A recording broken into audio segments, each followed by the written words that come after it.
Division III allows you to be able to give your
Division III allows you to be able to give yourself to other things. Not even just participate in them, but really get involved with them if you want to. There's a lot of interaction. It's not just sitting back, taking notes. You're actually doing hands-on things and better preparing yourself for your major. Choosing a Division III school, I've had the opportunity to develop my leadership skills and to be more involved on campus. Division III in athletics, affords students the opportunity not only to participate in intercollegiate athletics at a competitive level, but also gives them the opportunity to, engage in the other interests in their campus and in their lives outside of that sport and outside of the academics on the campus. And to have opportunity to have time to join clubs and being able to play basketball, it allows you to just be able to do everything you want to do. I wouldn't change it for the world.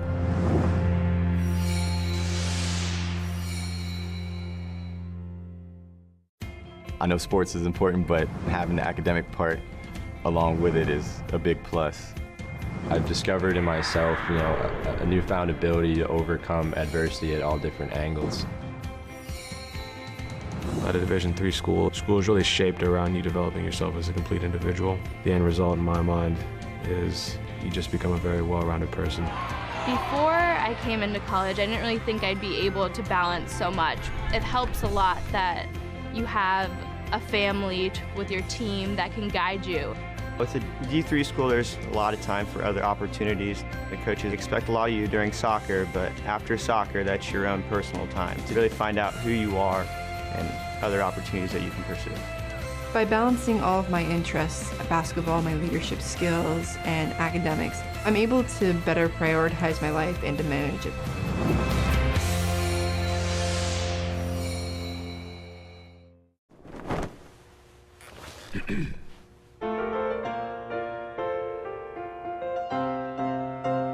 The ball is tipped, and there you are. You're running for your life. You're a shooting star. One shining moment is all on the line. One shining moment is good. It's on us. It's on all of us. And it's time to act now. It's on us to start the change. It's on us to be the change. It's on us. It's on Division III. It's on all of us to stop sexual assault.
For the love of the game.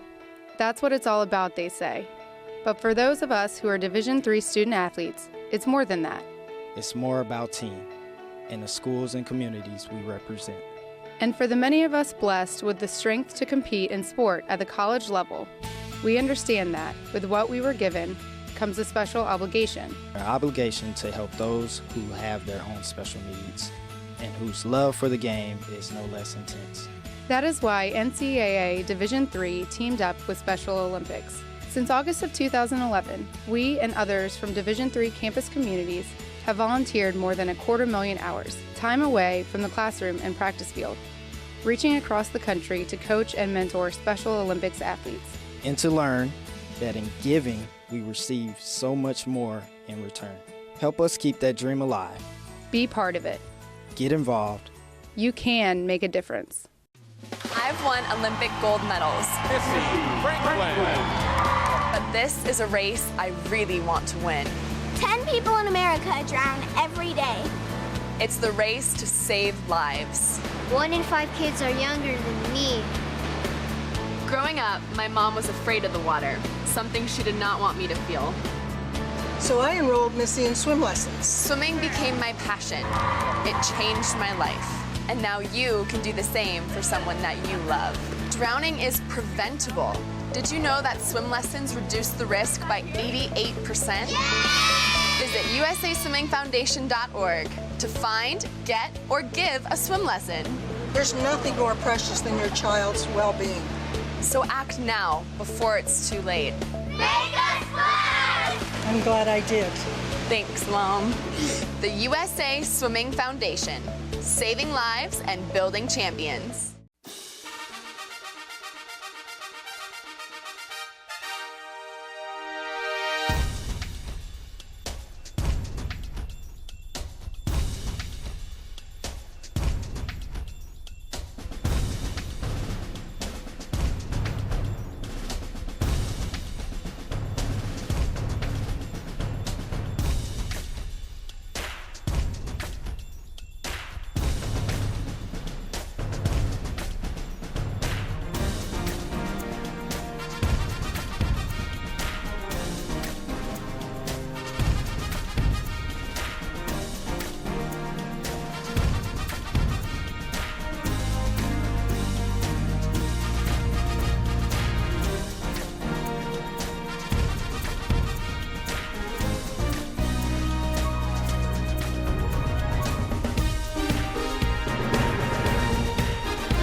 After tonight, only 4 teams will remain in the NCAA Division III Men's Basketball Championship Tournament. The next destination, Salem, Virginia. Good evening, everyone. I'm Tim Calderwood. Dave McHugh from D3Hoops.com is alongside as well from the Dan and Ada Rice Center on the campus of Benedictine University in Lisle, Illinois.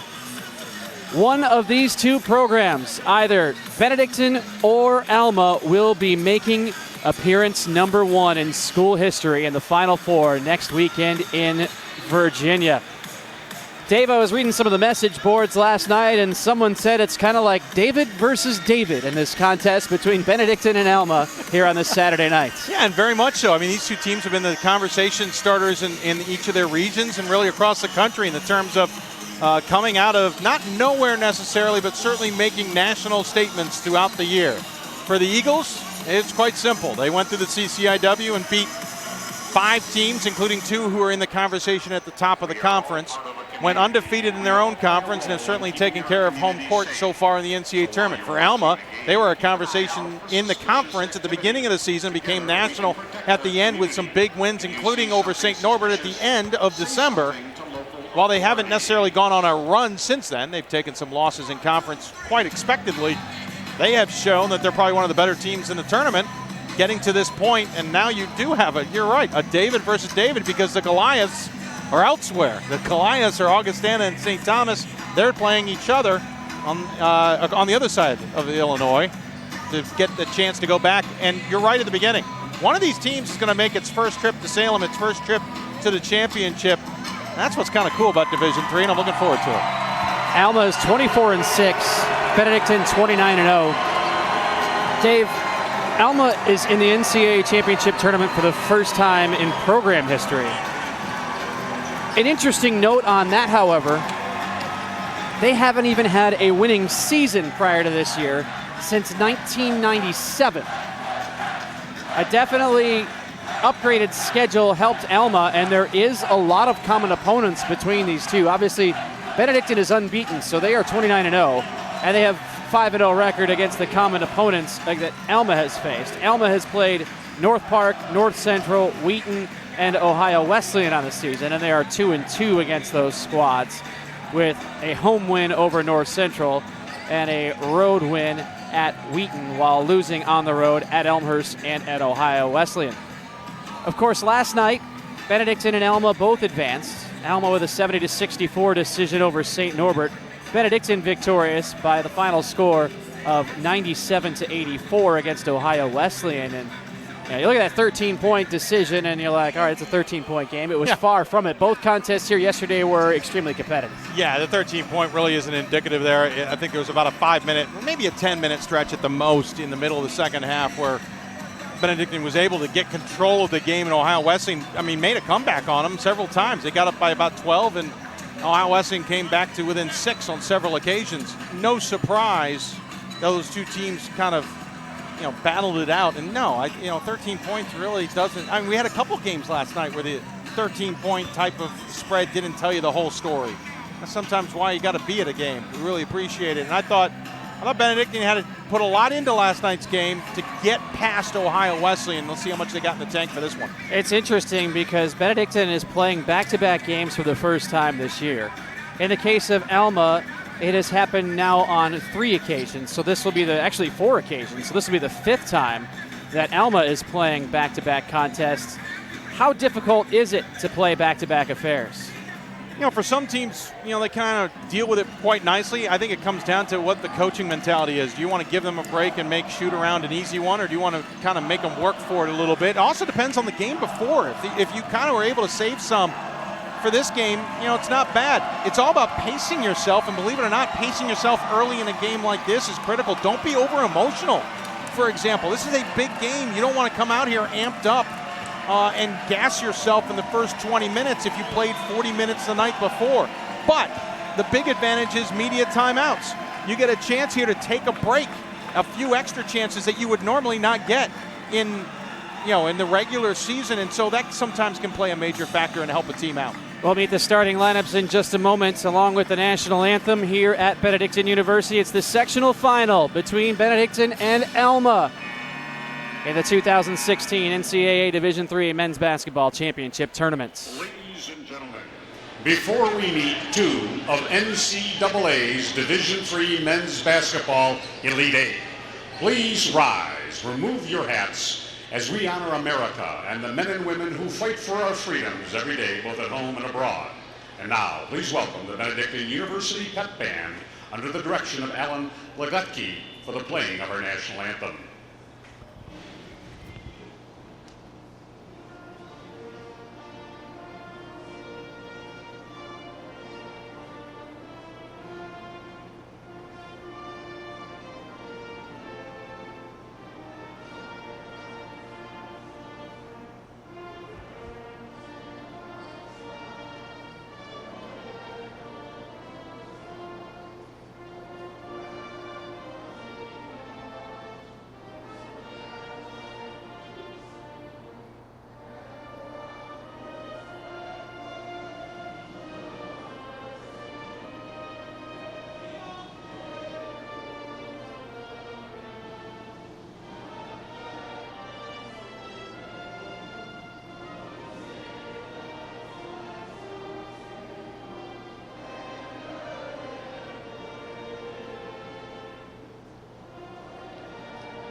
Good evening, ladies and gentlemen, and welcome to the 2016 NCAA Division III Men's Basketball Championship at the Dan and Ada Rice Center on the campus of Benedictine University in Lisle, Illinois. This fourth round sectional matchup will send one of these teams to semifinals next Friday in Salem, Virginia. The teams about to take the court are the Scots of Alma College from Alma, Michigan,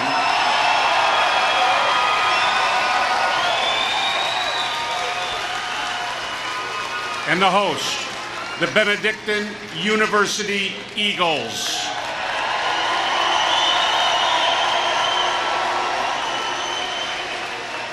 The Scots compete in the Michigan Intercollegiate Athletic Association while the Eagles battle in the Northern Athletic Collegiate Conference. And now let's meet the starting lineups.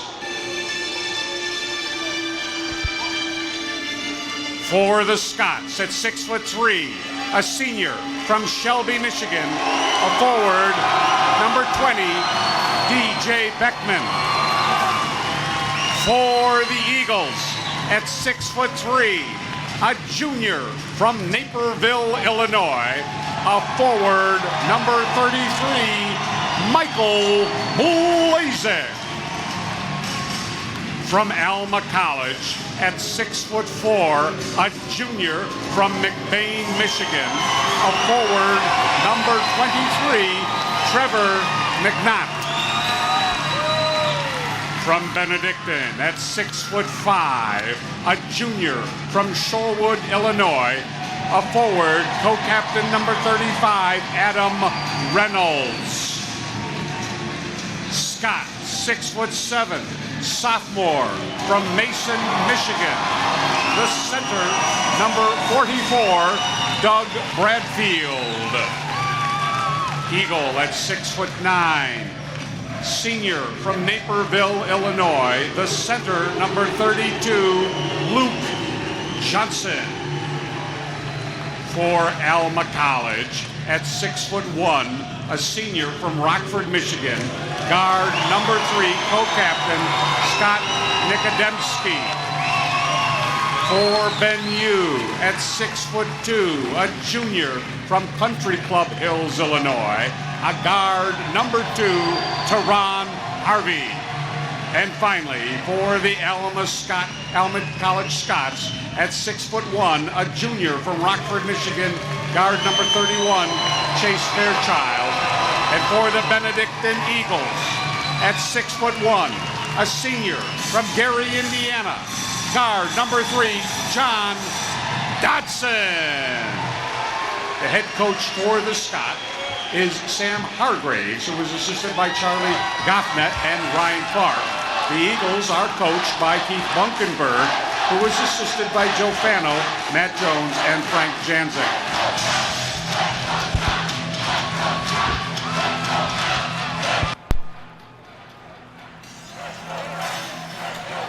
Historic seasons for both Benedictine and Alma. One historic season continues another weekend into the NCAA Division III Men's Basketball Championship Tournament Final Four, hosted by the Old Dominion Athletic Conference in Salem, Virginia. Another of those historic seasons comes to an end. Benedictine and Alma set to tip off in a game of two teams that, Dave, while similar, are also very different. Yeah, they're very similar in the sense that they're unselfish and, both have some height. Very different because you're going to see a heck of a zone from Alma. You're going to see a very different defense from the Eagles. You're going to see the Eagles who have a few weapons, who like to go through one guy, maybe go inside. You're going to see Alma who like to go through anybody who's hot at the time. Well, Luke Johnson wins the tip. Benedictine with possession to begin the ball game in the home whites. Starting five of John Dodson, Adam Reynolds, Luke Johnson, Theron Harvey, ball in hand, and Mike Blazik. It's Blazik on the wing working against the zone. One thing the Benedictine coaching staff was a little concerned about is complacency against the zone. They want to keep moving consistently. Johnson from just inside the paint misses on the 13-footer, and Alma makes it a one-and-done trip. The fewer rebounds Alma will allow Benedictine to get in second chance opportunities, the better for the Scots. They're going to give up some long rebounds, that's fine, but if they can keep them from getting short rebounds, that's a key for tonight's game. DJ Beckman's three is off target. Luke Johnson on the rebound. Benedictine number one nationally in rebound margin. Huge second half on the glass yesterday, finished with 25 offensive rebounds. Harvey seeks the spot, dribbles in, and connects on a 16-footer. Both teams are going to kind of feel each other out here. They're going to try and figure out what Alma's going to do on defense with that zone, how they can take advantage of it. Early shots, nice, kind of sets a tempo, but plenty of changes to come. Alma in the grays. Nikodemski drives in, kicks it high for Bradfield. Three-pointer wide left. Blazik on the glass. Both teams in the top five nationally, in fact, in the top three nationally in field goal percentage. Alma number one, Benedictine number three. Considering how much Alma shoots from outside, that is a very impressive number. Entry pass for Reynolds, clearing out to Harvey, seeking a spot. Knocked away. Ball is coming at us, and Alma basketball. Alma's defense looks a little different to me tonight. I'm not sure if they've decided to get a little bit more aggressive flying around the ball and not locking into that 2-3. Going to have to watch it a little bit more often to see if they've really made differences in how they're approaching the defensive side, or if already the Eagles' approach on offense is throwing Alma into a little more disarray. Seems a little wider than it was yesterday. Yeah, wider, and they seem to be moving quite a bit more into empty spaces they weren't yesterday. Bradfield working on Johnson, dribbles off his foot. Nearly really throws away, but the shot clock's at 10. You don't really want him dribbling at the 12-foot line. Trevor Gernot into the traffic, and a jump ball. Alma retains with 7 on the shot clock. Gernot had himself quite a ball game yesterday in the win over St. Norbert. Second win of the season against St. Norbert, who finishes with 3 losses, 2 to Alma. Teron Harvey on the rejection of the inbounds play to Beckman. Benedictine looks to run. Harvey head up, will slow down. Johnson inside. Reynolds has it taken away by DJ Beckman. He tries to run past Harvey to the hole, and a foul to tie it up. Yeah, I'm not sure exactly what Harvey's thinking in that scenario. He's beat, he's behind him, no point in fouling him here. I think you just let the 2 points fly. You don't want to pick up a cheap foul early, and that's what he just picked up. Nice effort, though, on the other side by Alma. They will go up-tempo. They will try and win the fast break point game if they can. There's a great example of it. Beckman buries the free throw. Alma with the lead at 3-2. Glad to have you alongside from the Dan and Ada Rice Center on the campus of Benedictine University in Lisle, Illinois. Blazik, free throw line extended out to Johnson. He'll attempt the three-pointer. Bingo. He didn't hit a lot of shots yesterday. Nice early one to gain his confidence today. Johnson leading Benedictine last night with 23 points. A very quiet 23, though. Agree with you. In the lane, and a lot Chase of them, Fairchild couldn't finish. A lot of them from the free throw line. Johnson really wanted to shoot. He works it inside to Dodson instead. And around the arc it goes. One thing Benedictine does not want to do is settle for those outside looks. Blazik clearing out. Shot clock down to 10. Reynolds on the baseline. To Harvey in the corner for three. Got it. Nice ball movement. Plain and simple. You're going to probably see that from both teams, but that time the Eagles really did a nice job moving the ball. Interesting just now, Alma calls the play call, which they tap their chin, and immediately I saw Dotson do the same thing to tell the team what offense was about to be run. Nikodemski into the corner for Beckman. Nikodemski with it again. Dribbles in. He'll try the 19-footer. No dice. Johnson is there. No one rebounding early for Alma. Nikodemski had a cold game until late, and it changed the complexion of the game yesterday to help Alma advance. Both crowds into it from the get-go. Both teams are in it as well. 8-3, Benedictine by 5. Approaching our first timeout. Johnson on the baseline. Zipping cross court. Blazik threw it away. Johnson nearly threw it away with that long skip pass against that defense, and then you did see it there on the next pass. Open for three. It's Fairchild. Back iron, but a long rebound. Beckman tries the other side. Off target as well. Chasing is Dodson. Rebound still free. Wow. And bringing it in, Chase Fairchild as Alma holds on. Another three-pointer coming from Gernot. Nope. Blazik on the glass, 3-on-2. Blazik looking, Blazik taking to the rack, +1. Nikodemski can't believe it got called on him, but it is the right call. Nikodemski got in his way. I can't believe Nikodemski got the steal earlier without the foul as well. Head coach Keith Bunkenberg from Benedictine celebrated his birthday last night. Blazik celebrating a bucket in front of the student section. 10-3 Benedictine early. 4.5 minutes in. We break for the first time. This is the 2016 NCAA Division III Men's Basketball Championship Tournament.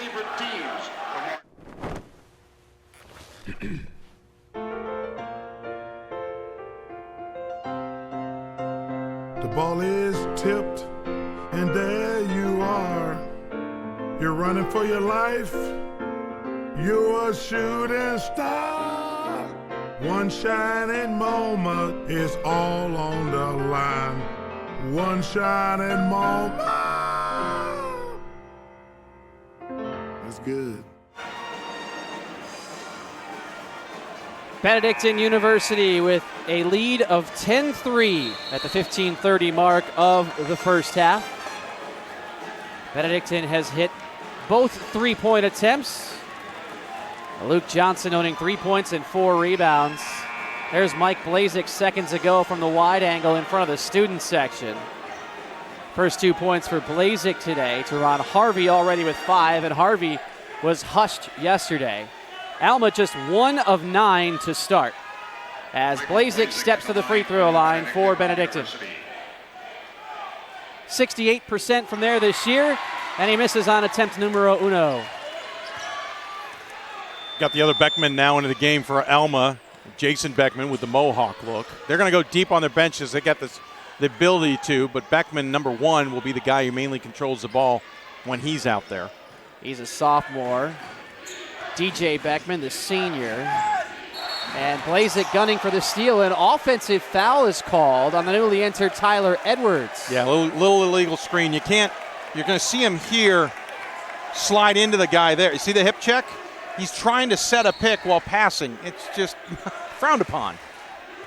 Rebounds at 7-2 in favor of Benedictine to this point in the contest. 4 of those from Luke Johnson. Our referees out of the Iowa area, meaning the chances of them having ever seen these two teams in recent history are probably slim and none. Something the NCAA certainly encourages. Yeah, there was actually a change in the officiating crew yesterday because of the fact that a ref had worked against St. Norbert. John Dodson unable to bank home, but Teron Harvey on the glass. Harvey driving baseline, tossing it up short.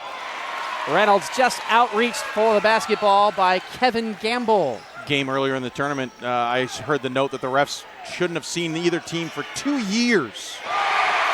There's a three-pointer coming for Alma. I think the basket was hit, I believe. Jason Beckman. Beckman, yes, thank you. Couldn't find him. 10-6. Blazik for an answer. Long on his attempt. One of the things Benedictine was very good at yesterday was the punch-outs on the glass, and offensive I can see where that call comes from. Contact. They may be arguing that the contact was initiated here.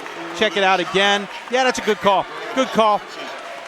Edwards going into the lane. Defenseman is there. And the contact isn't created by the defensive player. It's created by the offensive player. That's a good call by the official. First sub for Benedictine today as Tim Reamer enters off the bench. A little bit of a slow start yesterday, but once he settled in, due to the confidence of his head coach, who said a few things to him at one point on the floor, he looked as though he had been performing all season. Yeah, he looked a little amped up when he came in the second half at one point, and then kind of had a couple of mistakes that a lot of coaches would have pulled him for. Dodson to the hole, wraps it around for the aforementioned Reamer, and he is denied by the shorter man, Nikodemski, on the swat. Twice Nikodemski's been able to get a hand on the ball without creating contact. Very impressive. Big trip here for Alma. Yeah, they need some points. Nikodemski around a double team. Rotating towards the corner. Fairchild, high to Beckman. On the move. To his brother DJ in the corner for three. No luck. Luke Johnson is there again. The 6'9" body for Benedictine. Alma has not had an answer for him inside on the glass. They've got Gamble matched on him currently. Here's Dodson for three. Third three-pointer for Benedictine in the first half. And just like that, it's back to a 7-point edge at 13-6. Gamble curling. Spotting Fairchild into the lane around Reamer, who forced him to adjust. And again, it's Johnson on the glass. Dodson accelerating. Dodson in transition. Rebound bouncing back towards Luke Johnson. Dodson was looking for the foul there. Good no call. Alley-oop towards Johnson. He'll have a second chance. And on the way up, Luke Johnson to the free throw line. I'm very impressed with the alley-oop idea there. Johnson got a little... Unfortunately, Dodson tried to volleyball it. Instead, he had about a little bit more time. He could have maybe controlled that a little bit more. Needless to say, going to the line to shoot two anyway. Leading scorer for Benedictine on the season, 14.5 points. The entire starting five averages in double figures for Benedictine. For Alma, 3 of the starting 5 in double figures, but everyone right around it. Johnson is a 67% shooter from the line. Benedictine is holding a current 13-6 advantage, and there's some conversation happening. Head coach Keith Bunkenberg, as we have a hold up talking to one of the officials who came over to mention something to the scorer's table.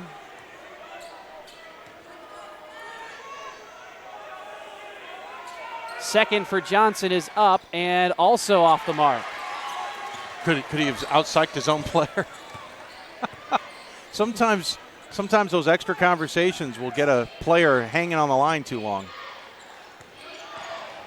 Bradfield on the move, punched out of there. That's the arms of Harvey. It's almost one there. I think you'd rather want to take the shot. Almost too unselfish. Harvey trying a little acrobatic move. He tried to get the call. Good no call from the official who knew the defensive player was in position. Beckman for three. Oh! In and out. Almost can't get any lower in the basket without going through. Nice little release from Beckman. Though I don't know if he's tremendous in that shooting situation. Braden Olson underneath the bucket was out of bounds. Yeah. We'll have a timeout with 11:39 to play in the first half. Benedictine holding a 7-point edge at 13-6. This is the 2016 NCAA Division III Men's Basketball Championship Tournament from Benedictine in Lisle, Illinois.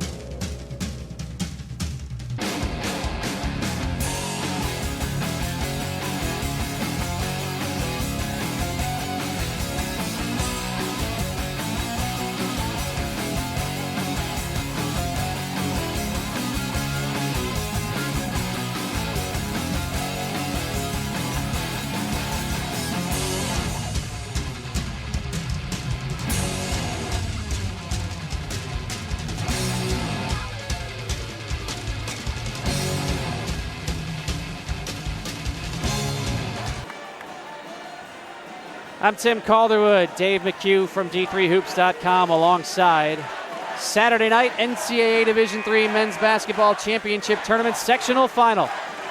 Benedictine 13, Alma 6. Benedictine shooting only 38% to start, but Alma just 15%, 2 of 13, including a 1 of 8 mark from three-point lands. Polar opposite of what they normally do, and they especially do in the last game yesterday when they started the game well over 60% from the floor. I know the Benedictine coaching staff was, I don't want to say disappointed with the effort yesterday defensively as Braden Olson swats away the attempt from Nick Ademski. And in front of the Benedictine bench, it is Benedictine ball. But they also felt like they could have played a lot better. Ohio Wesleyan shot 55% or so throughout the entire game yesterday, and it still produced a 13-point Benedictine win. I can see where coaching staff, especially after they decide to pour over video until 5 in the morning, I suspect that we'll see that. At some point, you just have to understand a team is shooting well. And Olsen for 3. That was Ohio Wesleyan. Gamble on the rebound. I mentioned to Mike DeWitt after the game yesterday, the Ohio Wesleyan head coach, I said, Coach, you guys did just about everything right. DJ Beckman for 3, connects. Watch out if he starts to heat up. Interesting note from the SID from Alma pointing out that neither Beckman has bad back-to-back games this season. Neither Beckman had a great game yesterday. Chilton for 3 to answer. Could both of them heat up here? But nice shot from Chilton in the corner with a Beckman flying at him.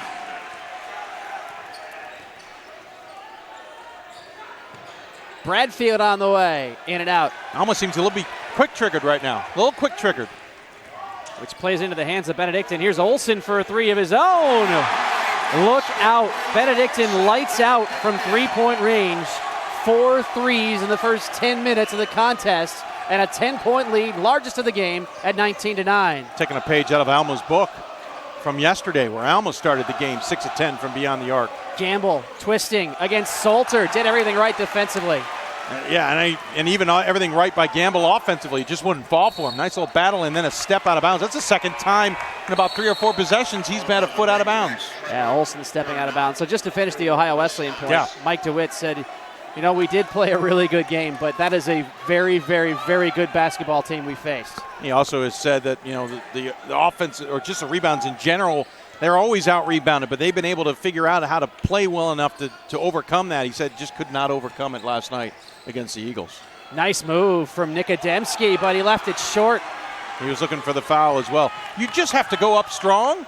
If a foul happens, it happens. Don't look for one and compensate your shot accordingly.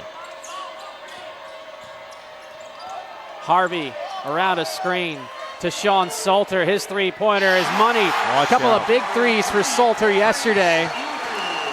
Really changed the game early in the second half. And he makes it a 13-point advantage at 22-9. Nick Ademski against Olsen into the lane and a travel. Nick Ademski's kind of trying to overcompensate a little bit. He's got to settle himself down. He's going to come out of the game here. Subbing in will be Fairchild instead. This is a moment where Nick Ademski needs to sit down, take a deep breath, get a drink, refocus in the game. He doesn't have to do everything to help Alma back into this. 22-9, Benedictine in front. Here's the other thing I want to be careful with the Eagles. They think they can maybe play well enough to get Alma out of this defense. Alma's not leaving this defense. I'm curious as this continues if Benedictine starts to get a little frustrated. Reamer adjusts. Nice job. Wow. 24-9.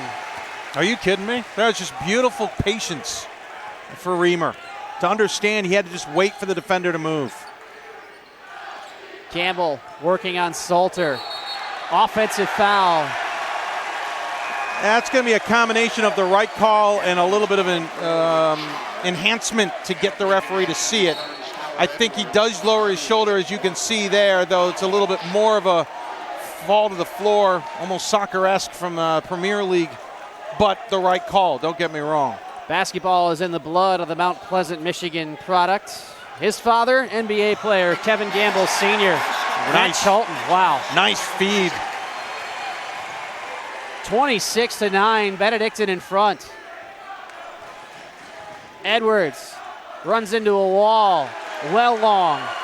Dodson on the glass, outlets to Chilton, chasing and unable to save. Now it's Alma's turn to run. Beckman around his man into the hole for an easy layup.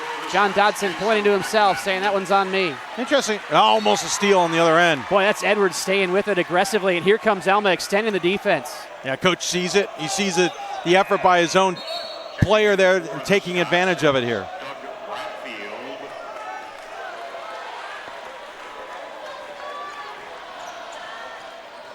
7:55, 26-11 on the scoreboard. Benedictine leading by 15. We'll get it next time, Tim. Sure. Reamer handing off to Chalton, out to Dodson, rotates one extra pass to Blazik, wide open. Alma might have wished that timeout had come. 29-11, Benedictine in command.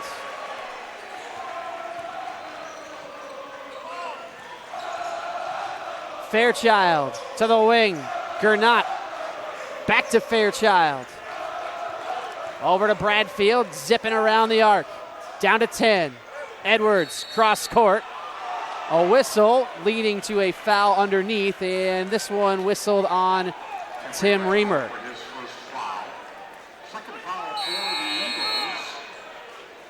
7:07, now we'll have the timeout. 29-11, Benedictine leads by 18. You're watching the 2016 NCAA Division III Men's Basketball Championship Tournament.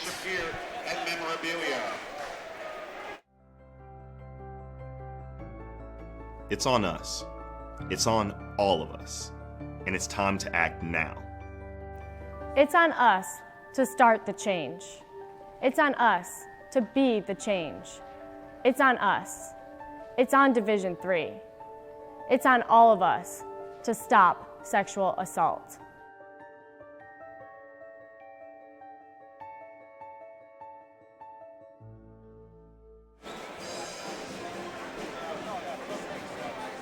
.707 to play in the half. Benedictine with an 18-point advantage, shooting 55% from the field, 11 of 20.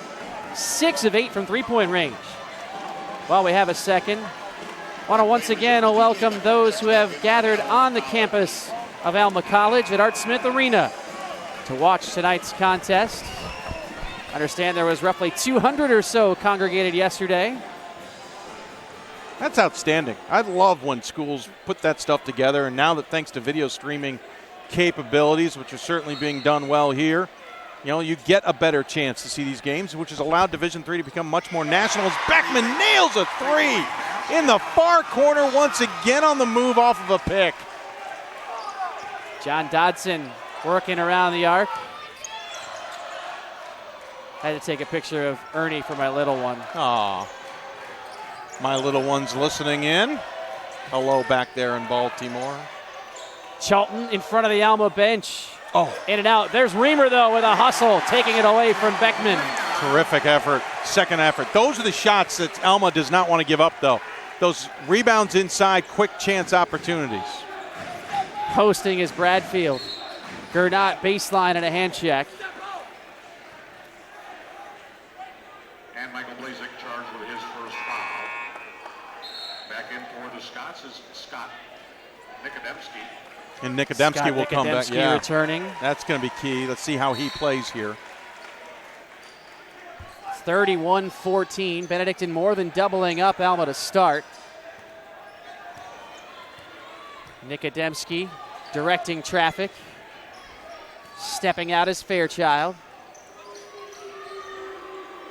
Gernot high. Gernot jump stop. Obstructed. Out to an open Bradfield. Three-pointer good. Starting to heat up a little bit. Good sign if you're an Alma fan here. Third three-pointer for Alma today. First make for Bradfield, who had been 0 for 2 to start. Got word from a coach who knows these teams well, saying Benedictine size inside bothering Alma right now.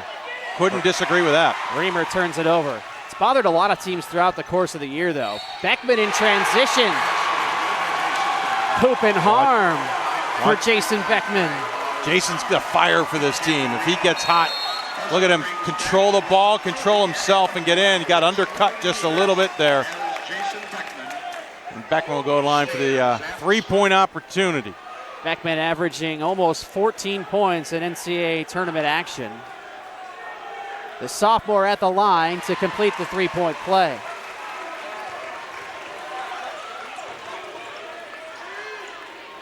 (31-20). Johnson has Reynolds posting. Down to 5.5 left in this opening 20 minutes of play.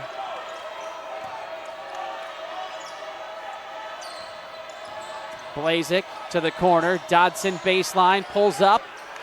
Long, but Reynolds underneath. Reynolds finishes. Reynolds was in a position that Alma cannot allow. He was way too underneath the basket for a rebound. No body can block him out at that point. They've got to find those guys quicker on the shots. Blue-collar production for Reynolds yesterday in the win over Ohio Wesleyan. Foul's going to be called here on Gorney. He doesn't like the call. I don't disagree with it. Watch him get his body right there and the hand check trying to cut off the lane. Any coach will tell you, you got to get your foot to the baseline and use the baseline as a second defender, and he didn't do that. Gernot along the edge for Nikodemski, skipping to the right side on the wing. Here's Fairchild out to Gernot in the lane. Johnson with a piece. Luke Johnson, single season Benedictine and conference records in the Northern Athletics Collegiate Conference. Here's Harvey for three. Another long-range J for Benedictine. 7 of 10 from three-point range tonight. Harvey is feeling comfortable. For an answer. Fairchild's not. 36-20. Teron Harvey really struggled. Here's Johnson for three. Oof. Air ball and out of bounds. That'll get the Alma fans on their feet at least. Tickets for the contest went on sale last night after each respective team played. But then they went on sale at noon today, and there was a steady flow of traffic throughout the day here at Benedictine coming in to pick up tickets. Well, they had been down to the St. Patrick's Day festivities in Chicago prior, is my question. Because there were a lot of people down there. I'm sure their favorite color today was green. Yeah, I'm surprised the uniforms are not green today. Beckman steps back. Ooh. Iron on the three. Rushed it. Strong side, long rebound for Harvey. Chest high dribble. Almost rushing shots or forcing shots. They need to settle in and not worry about the score. Yes, they're down 16. Seems tough. There's a lot of basketball still to be played. What an effort. DJ Beckman knocks it away from Reynolds. Alma with numbers. Jason Beckman spins away and a foul on the ground. Yep. 3:41 left in the first half. 36-20, Benedictine with the advantage. The Scots is Tyler Edwards and Scott Nikodemski. Back for Benedictine is Braden Olson. We'll break. This is the 2016 NCAA Division III Men's Basketball Championship Tournament. 50,000 student athletes compete in NC.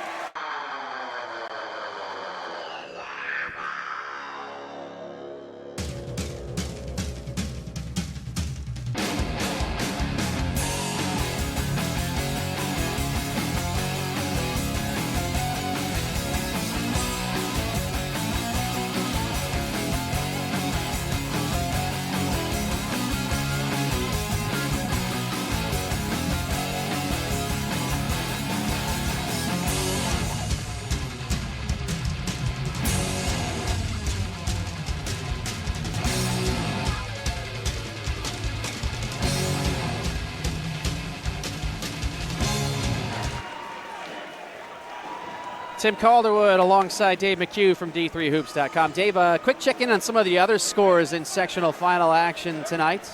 Yeah, at Oswego, Christopher Newport leads Worcester 54-46. At Tufts, Amherst and Tufts tied at 68, 6:46 left to go in that game.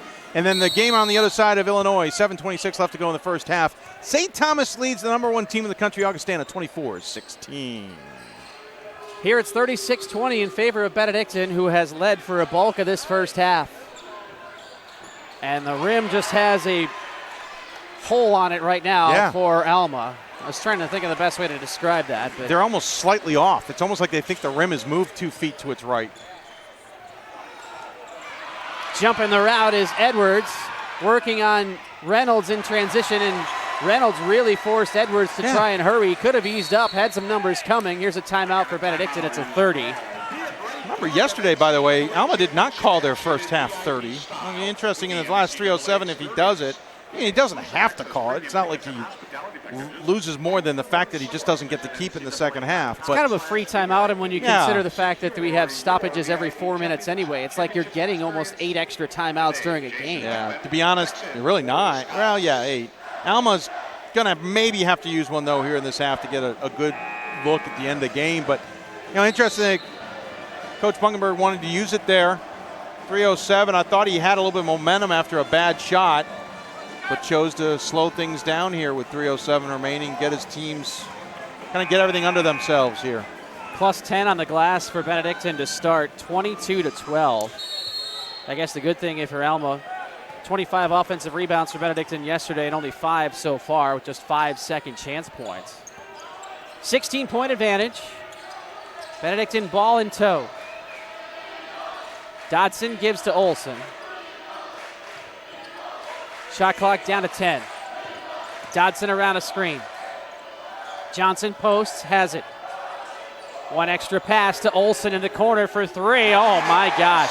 Let's be honest, that was 2 extra passes. I mean, that was just, again, unselfish basketball. What Benedictine has figured out is if they can make a couple extra passes, even on just the perimeter, it's getting Alma's defense slightly out of position.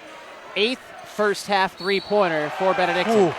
Who's the foul going to go here? Because Johnson came across. He's not going to get it called on him. It'll be... it's on Matt Cholton. Cholton, thank you. Judge for yourself on the Benedictine sandwich here, Yeah, pick one. You really had a choice.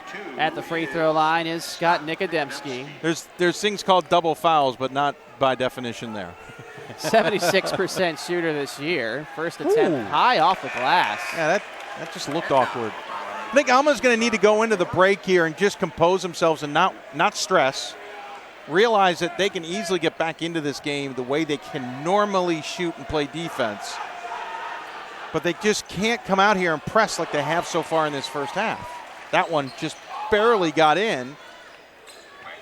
Now they're playing a little aggressive on the full court. I don't know how much they like to play that full court. They're going to maybe need it more in the second half. Matt Cholton on the wing. Surrounded and contact. This will be the 6th against Alma. You got him in the corner, can't shoot, his back to the basket, and you reach in. It's just not an advisable foul there. Good effort initially to corner him, but you got to be smart, especially with 2:07 to go in the first. And Benedictine hangs on. And so far, Alma's getting their hands into some passing lanes, which is good to see. Leaving their feet, though, as much as well. Nice spin move. Cholton, though, left it short. Beckman for 3. There's a lid on the top of the rim for Alma here in the first half. Wow. And Beckman forced it again. It has been all Benedictine. Trying to improve to 30-0. Foul is called. His first. Interestingly enough, Beckman's got 10 points in this game. You're going to need a little bit more from some other guys. Nikodemski has not had the best of weekends. There you see the foul. Just a little late, realizing where the pass was going, but couldn't get off of his blocks, as it were, fast enough to beat the ball to Johnson, and crashed into Johnson instead as Johnson rattles in the first free throw. 5 points, 10 rebounds for Luke Johnson, who was limited to only 7 boards yesterday. First time since the last week of the regular season in which he hadn't recorded double-digit rebounds in a contest. And considering how he played, especially in the second half, that's a surprising number, and how well the team rebounded in that game. Johnson's an interesting story. I don't know if you saw the feature on him on D3Hoops.com earlier this year. The three-pointer from Fairchild left short, and it's Johnson again. I admittedly do not read everything that gets on the site. I'm just throwing it out there. No, it's good. I caught a bit of it. He's in his second tenure at Benedictine. Left Benedictine 2 years ago to attend St. Leo College, a Division II program down in Florida. Was actually a scholarship player. And he'll make his way to the free throw line again. It's a good call. And assistant coaches and the fans don't like it, but that's a good call. Bradfield was leaning over. You'll see it here. He's leaning into the body. He's not going straight up. He's forcing contact, and that's an easy call, you were saying, sir. Well, he's a Chicago area product. He actually started his career at Carthage. Oh. Transferred halfway through his sophomore year from Carthage to Benedictine. Finished out that season with Benedictine. Left to go to St. Leo. Came back at the end of last year from St. Leo. Only played in one game for Benedictine, and now is finishing off his senior year here. Imagine if he had stayed. Yeah, I think a lot of people are wondering. Not only that, but when he came back last season, as I mentioned, he only played in like one game, transferring in late. And Benedictine had a post player last year who was the conference player of the year. Here's Gamble with a second chance basket. Good job, Gamble there. Get some points despite what, again, was a closed lid for Nikodemski. Another capacity crowd here at the Rice Center. Sold out yesterday. Joke on campus was that it was sold out twice because the crowd basically reset itself from one game to the other. We were near capacity in the opener as Chilton travels.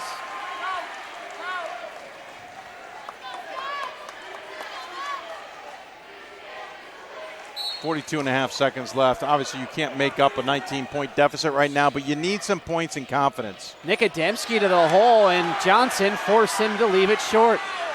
Having that big body inside can create so many issues. Just the thought of him being there. Yeah, fans wanted a foul. It wasn't a foul. I mean, Nikodemski created the contact, not the defender. You're not going to get that call. 6 seconds to work with, and the difference between the shot and game clock. John Dodson outside the lane. Bounces for Johnson inside. Nice pass. Good job of splitting the defense, getting inside, forcing the other defense to help. Nikodemski to the hole, scores.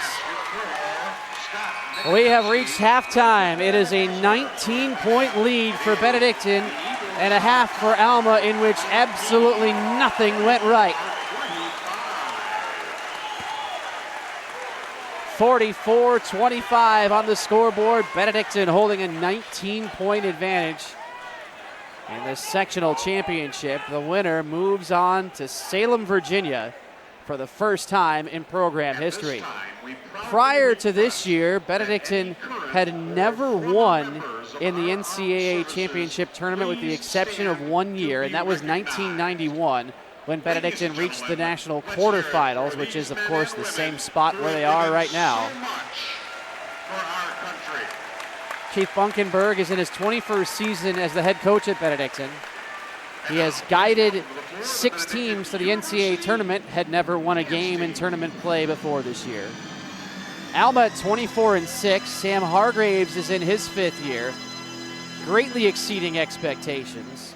Despite a 1-3 start, finishing a game off the pace of the Michigan Intercollegiate Athletic Association, but picking up some significant wins along the way as Alma won the conference tournament and reached the NCAA championships for the first time, and quite a significant season for the Scots as well. But Dave, after the first half, there's a lot of things that need to change in the locker room for Alma down 19. Yeah, you know, listen, Alma, again, just needs to understand and trust themselves. They've got a good offense. They've got a good defense. They're just not hitting right now. That doesn't mean you go out and force bad shots. It doesn't mean you go out and force bad situations. You're going to need to make some adjustments, so be it. But get back into your game plan. I can't see them playing the first half in the second half if they stay within themselves. They're going to come back in this game. If you're the Eagles, you need to not get down on the fact that somebody's about to make a run on you. Benedictine University dance team performing. I would say for Alma, the biggest thing, number one, Dave, is the quick shots, right? Yeah, They're way taking too shots quick. really quickly before anybody's set. And you know you have that size disadvantage with Benedictine being the number one rebounding team in the country to begin with. You're almost playing right into their hands with those quick shots. You're right. And then the other thing would be to try and get inside a little more. 18 three-pointers in the first half. Now, Alma is a team that attempts a lot of threes. 700 some on the year, but that's still not half of their total for the season. Tonight, over half of their shots have been from beyond the arc. Well, what's also interesting is when they're driving in, they're forcing themselves into bad situations. So they're not trying to set up scenarios inside the three-point line. They're forcing bad shots. And so, you know, the stats don't tell the whole story, but they do certainly suggest the fact that okay, the three-pointer's not falling. You need to find better shots there. And you can't just drive the lane and hope the refs are going to bail you out. They're not going to bail you out. Set up the offense and get some stuff inside. Do they have a size presence? Yes. So now let's get into an inside-outside game. Force the Eagles to make a defensive decision. So far, they don't have to make a defensive decision. They're just waiting for you to make a mistake. A strength for Alma in the first half, I would say, was defensive rebounding. Benedictine limited to only 5 offensive rebounds in the first 20 minutes. Yeah, gave up a few points, unfortunately, on that, but that was their focus coming into this game. They did not want to give up a lot of offensive rebounds because in that 2-3 zone, they're going to give up long rebounds to be sure. They don't want to give up the short ones in front. They gave up a couple, but yes, I'd agree. They're doing that well right now. They're limiting how many points are being scored inside on second chance opportunities. It's almost like they've forgotten about that on the other side of things. Does that make sense? Like they've forgotten that can be an asset for them, and they're putting up bad shots and losing that war too. Benedictine 8 of 12 from three-point range. A zone defense dares you to hit from the outside. Alma knows that Benedictine has a tremendous size advantage and can win the battle inside. They've tried to force Benedictine to hit from the outside, and 12 three-pointers really for Benedictine attempted is probably more than they would have liked in the first half, but when you hit 8 of them, it's hard to argue. Yeah, and it's working for them. Here's the deal. Alma's not going to leave this defense. So, and I said it early in the first half, and I don't know if anybody understood. Benedictine, I had this sense, listen to the post-game yesterday, that they thought if we can hit some shots, they'll change their defense. Alma's not going to change their defense. I'm just hoping the Eagles don't get frustrated that they can't force them to change the defense. Does that make sense? And if they get frustrated with that, they may hurt themselves a little. So here's hoping that they understand that Alma's not leaving this 2-3. They're quite capable of still beating them. I just don't want them to beat themselves. One of the things that Benedictine was able to do against the 2-3 zone, however, today, as I understand it, is create a couple of specific sets to work against it. This is the first time all season Benedictine has seen a team purposefully play zone defense. Occasionally teams would show it and because then they switch need back something. to the man. Yeah, they're trying to change it up. Alma's like Syracuse. They're going to play zone, and you better know about it. Whereas other teams will flash zone or will flash other defensive looks because they're trying to find something that works. Alma believes in their zone. Even when they're getting beat, they believe in their zone. They are not going to get out of it. I think what will show a sign in the second half of if Alma is quote-unquote desperate or if Alma is searching to solve something is if we don't see the zone. If they change to something else, then we know there's a problem mentally in Alma's head in the second half. Let's look at some of the individual numbers before we break here at the half. Benedictine with a 26-17 advantage on the glass. But of those, only 5 on the offensive edge, leading to just 5 second chance points. Benedictine's bench contributing again today, and everybody who has played for Benedictine has scored. Luke Johnson is the leading scorer for Benedictine with 9 points and 11 rebounds. Teron Harvey owns 8 points. Braden Olson, 6. Mike Blazek, 5. For Alma, leading the way is Jason Beckman with 11 points. DJ Beckman owns 6, and then the production dips off to 3 for Scott Nikodemski and Doug Bradfield. Alma just 9 of 35 from the field in the first half, 26%. 4 of 18 from three-point range, 22%. 44-25 is the score. Benedictine with a 19-point advantage at the break. We'll step aside. Second half coming up shortly from the Dan Rice Center on the campus of Benedictine University. This is the 2016 NCAA Division III Men's Basketball Championship Tournament.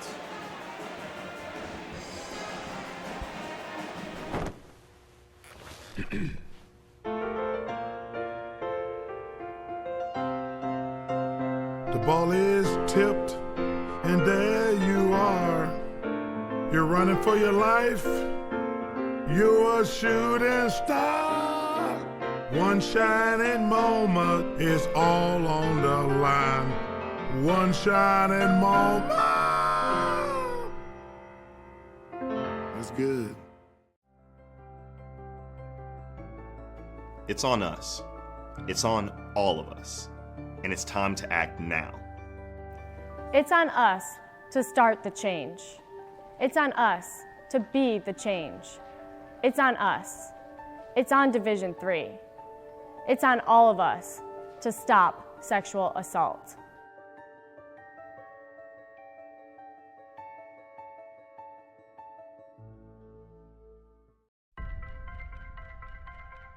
I'm a Division III student athlete, and I know how powerful words can be. The term gay doesn't mean stupid, lame, or less than. So I pledge to speak up if I hear the term gay used in a derogatory way or any other homophobic terms. If you can play in Division III. I'm a Division III student athlete, and my teammates unconditionally accepted me as part of their family. So now I pledge to do the same for others. If you can play in Division III. Growing up, my mom was afraid of the water, something she did not want me to feel. So I enrolled Missy in swim lessons. It changed my life. Missy Franklin. And now you can do the same for someone that you love. There's nothing more precious than your child's well-being. So act now, before it's too late.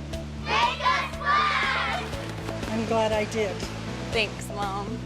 Visit usaswimmingfoundation.org to find, get, or give a swim lesson. Basketball has been a game changer for me.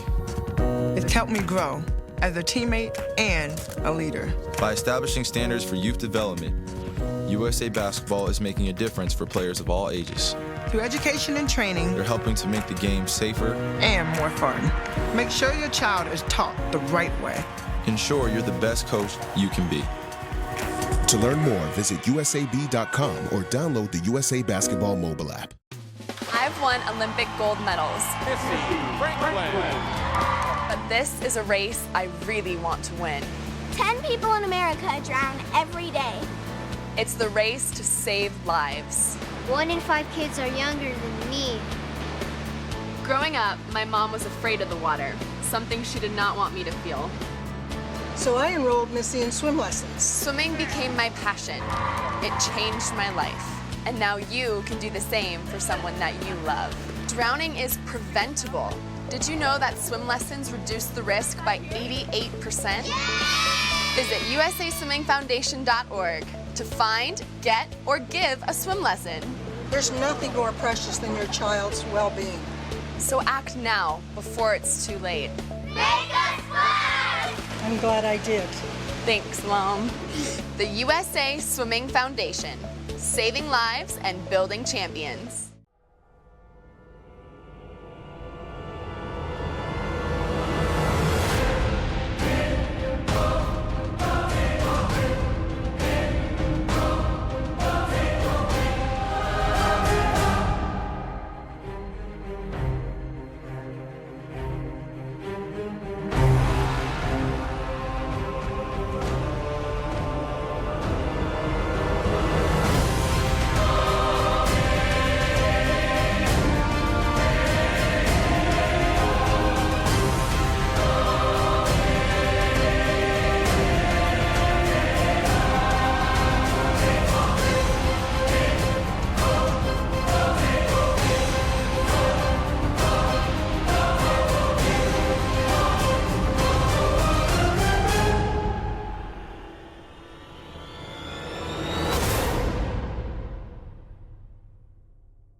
It is halftime. Benedictine with a 44-25 advantage over Alma College. I'm Tim Calder with Dave McHugh from D3Hoops.com alongside as well. The winner moves on to the Final Four in Salem, Virginia next weekend. And as I understand it, the winner of this contest will be the home team in the semifinal game on Friday night. Whoever wins will make an appearance in the Final Four for the first time. In the case of Alma, playing in the NCAA tournament for the first time in program history, Benedictine has matched the deepest advancement in school history after reaching the national quarterfinals in 1991. This 2015-2016 team has pretty much broken every record set by that 1991 team, and it's a year that not a lot of people outside of the Benedictine locker room saw coming. I'll admit it myself. I slow played the heck out of this Benedictine team. I'm a top 25 voter. I watched them all year. I had a feeling they'd be good coming into this season, but losing the Conference Player of the Year made me wonder just how good. Then a couple of key victories to start the season. Okay, announcing your presence with authority, and then just the wins kept piling up as the season rolled along. And Dave, I know you were the same way. You kept kind of waiting for that hiccup, and it just never came. I mean, not to be brutal, that's the only term I got, but a lot of times as a top 25 voter with a team that you don't understand or aren't familiar with, that's exactly what you're looking for. You're looking for the hiccup. You're looking for the stumble, the stub your toe moment, and go, okay, at least they got that out of their way. Now I can maybe better understand them. And in reality, I haven't, it never happened, which you would think starts making it easier to vote. In reality, it starts making it harder because you want some adversity to tell you who this team is. And we didn't see it. Speaking of adversity, just random note for you. We talked about Alma struggling from the floor, 25%. This season, they have never had a worst first half. The worst they have shot in the first half this season, 35%. May have picked the wrong game in the wrong time to have their worst shooting performance. Down by 19. And Alma, in the case of Alma, they were on the radar simply because of the fact that they played a tough schedule. But Dave, as you've talked about time and time again, you need to start winning some of those games. Perhaps it was the win over North Central that kind of showed the country what Alma was capable of, but it was the win against St. Norbert at the end of December which really kind of showed the way. The expectation is there now for Alma. And if you look at the roster, playing time-wise, they'll lose DJ Beckman. That's it. Yeah. Scott Nikodemski as well, I guess. But Nikodemski and Beckman, they bring everybody else back. And this is the kind of season for both of these programs that sets the tone for your program. 44-25. Benedictine ball to start the second half. John Dodson in hand. Harvey screening right. Luke Johnson, who led Benedictine with 9 first half points.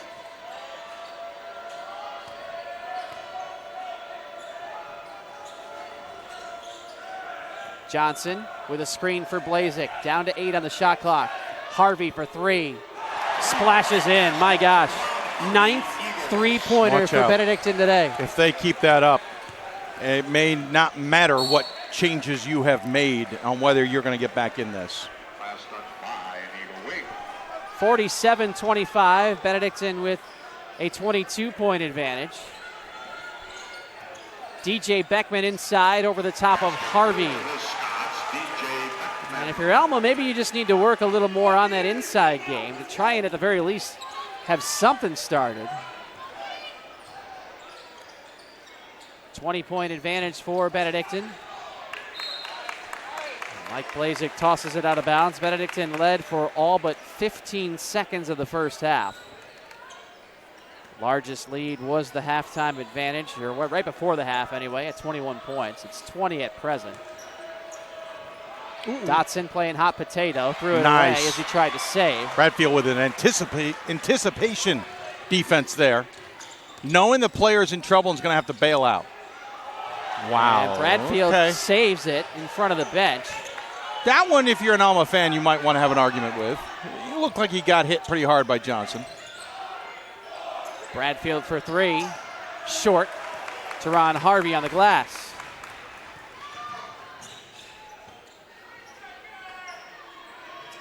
Blazik inside for Reynolds. Miss, but Reynolds follows his shot. 49-27. Benedictine by 22.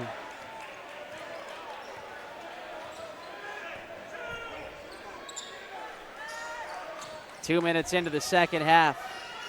Nikodemski Nice move on John Dodson, but unable to finish, and that's the way it has gone for Alma to start the game today. He has had a struggled weekend. Got hot late, though. He's got to hit some shots so the Eagles' defense adjusts and starts respecting that he's a threat. Harvey in the triple threat. Reynolds to Blazik for three. Yes, sir. Blazik with a three-pointer. That makes double-digit threes for Benedictine in the game and a 25-point lead at 52-27. I told everybody who asked me, I thought this was going to come down to a last-second shot. Unless Alma can figure it out, this game could be over soon. Beckman for three. No luck there. This is just not the Alma team I've watched all season. Johnson, another rebound. Additional passes around the perimeter for Benedictine. And now Dodson directs traffic.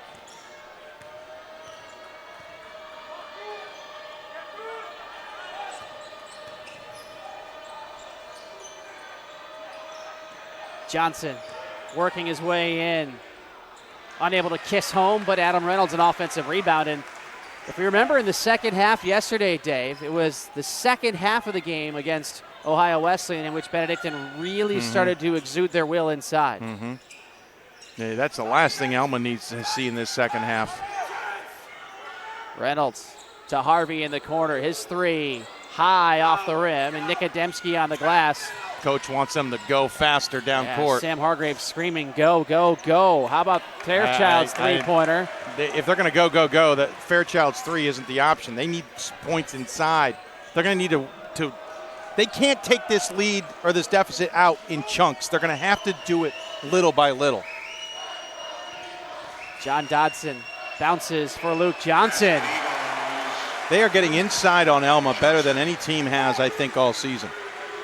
They are just finding ways to create space inside, and they clearly, as we indicated earlier, the size inside is giving Alma fits, and Benedictine has taken advantage of that. Bradfield, no luck. 27-point lead, maybe more coming. Blazik hurries in transition. And a nice job sneaking in by Trevor Gernot, who after a monster game against St. Norbert yesterday has been silent today. Fairchild for three. Alma needs a couple stops and a couple hits if they want to gain confidence and get back in this. On the other side of that, though, the Eagles have had an answer almost every time. We're coming up on a timeout. Dodson for Blazik, three-pointer in the net. Blazik's just unconscious. 57-30, Benedictine with the lead for Blazik, his third three-pointer of the game.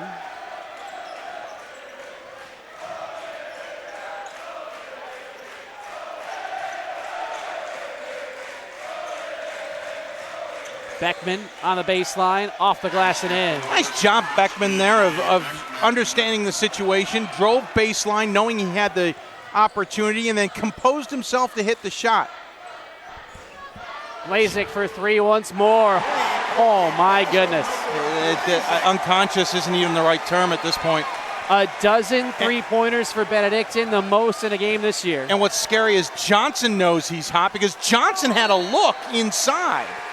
He could have gone up with that, but knew how good Blazik's playing and kicked it back out. This capacity crowd is feeling it right now. Benedictine fans rising to their feet, 60-32. It's a 28-point advantage with 14:11 remaining as we step aside.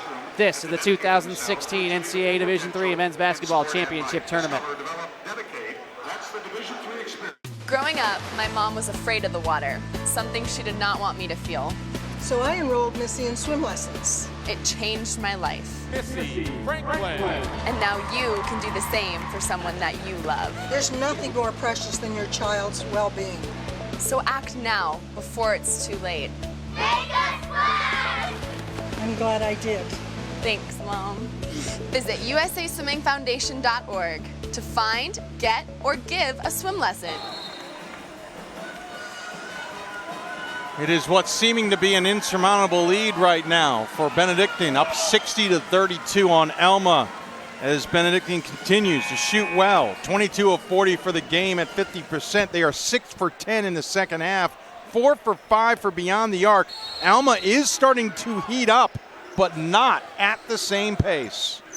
Dave, quickly those other scores as they stand right now. I will have to get back to you, sir. A little bit of internet glitch. Oh, here, see, well, came back just as I was talking. Patience is a virtue. It is. Gernot finishes. Gernot has been quiet all game. We'll see if he gets back into it. Christopher Newport on to Salem to defeat Worcester 81-63 in Oswego. Amherst returns after missing last year. They've been to the Final Four more than anybody this century. 86-73 over Tufts. And St. Thomas and Augustana in a battle. Augustana used a 23-8 run to take the lead. They now lead 39-35 at the half. Jason Beckman whistled for the foul. 60-34, Benedictine with the advantage. Blazik again. Another three-pointer. Why not? I mean, showing the kind of accuracy he had in the second round win against Hardin Simmons. I mean, if you're going to hit like that, you might as well just keep feeding them. 5 threes today. Gamble to respond. Oh, okay. Interesting. Kevin Gamble has attempted only 16 threes the entire season. Hargrave out of his chair. Well, he's been out of the chair the whole time, but practically out of his shoes after that shot, imploring his team to respond. A little bit of some pressure defense for Alma as Harvey rolls to the basket and wanted the bucket to count. This is not the NBA. To be blunt, hand check is there. He's got a couple more efforts there before he puts up the shot. That's a good decision by the referee. 63-37 on the scoreboard. Benedictine leading with 13:03 left. Harvey in for Johnson. And Johnson, no luck, but an offensive rebound. Reamer kept it alive. Harvey for 3. What a night for Benedictine. That is the 14th three-pointer. 66-37. Again, unconscious. In the lane, finishing Scott Nikodemski. Nikodemski's got to heat up. You know, there's a lot of guys who need to heat up for Alma right now. Offensive rebound, Reamer, but Gamble snaking in. Sorry there, Tim. Got excited with the play. Edwards for 3. Uh-oh. Yeah, I had the exact same thought. Uh-oh. Could Alma be finally heating up? I don't know. This is a deep hole. But they've hit a couple key shots and got to stop on defense. That's enough to get their fans on their feet. Well, at least stomping their feet.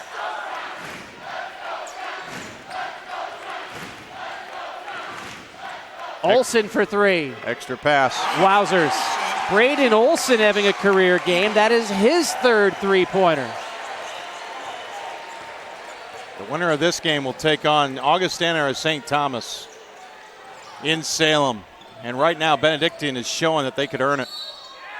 I'm sorry, that's on the opposite side of the bracket, isn't it? I sometimes like to move the bracket around in my head.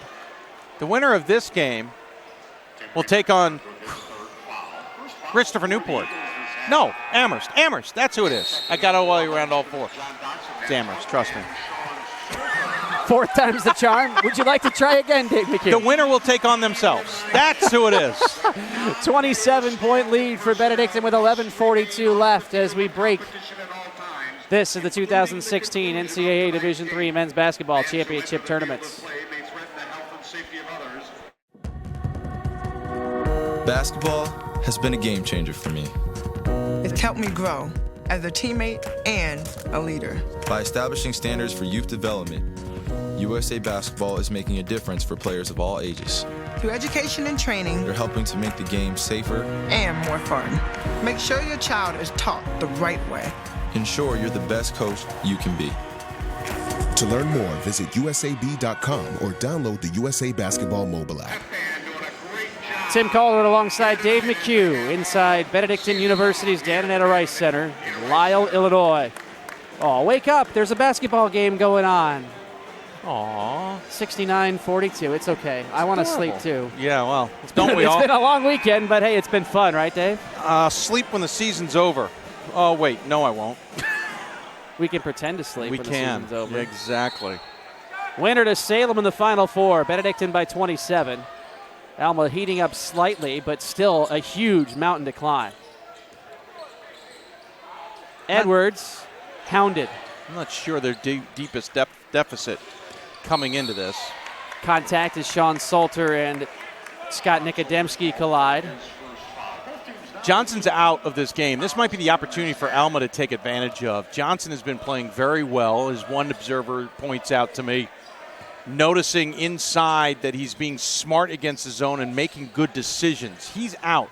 Alma's got to take advantage of that. Nikodemski gets it to finally roll in. That's his second one to fall. Both of them have been up close. Both of them have been him just trying to make the shot, which has been a big difference. One interesting note, a change for this year. There is a sectional championship trophy that will be presented after the game. John Dodson misses the free throw, but an offensive rebound. Yeah, and the teams will cut down the nets afterwards as well. Well, the net part, the Werner ladder is in the building, the official sponsor of the ladder. Made a special one, I think, for Division I. Don't know if it made it here. A special one so the guys don't fall. Reamer pivots, and he draws the foul. But I did not know about the sectional trophy. That is a new touch. Always trying to make the experience better. Yep. Kevin Gamble whistled for the contact. We may not have the money that the Division I guys have to have the special courts and all that stuff, but on the flip side of that, they try and do their darndest to make this experience a good one for the student athletes, as the first free throw is good. That includes Salem. They go out of their way to make it feel like a D1 experience. It will certainly feel bigger than any of these guys have experienced. 71-44, and we're not even to the midpoint of the second half. We have one new team already on its way to Salem and Christopher Newport. One new team who's never been there will come out of this game after the steal. Dodson intercepts. Really, if you think about it, there are going to be kind of giants of Division III on either side against the newcomers to the party in Salem. And by the giants, I mean, of course, Amherst, who's a traditional power. And then the winner of Augustana and St. Thomas always seems to find their way at least into the Final 8 discussion. But quick note, Fairchild pushing his way through a picked up the easy foul there. You're right. One coach remarked to me he thought St. Thomas versus Augustana was really should have been the championship game in some capacity. Salter for three.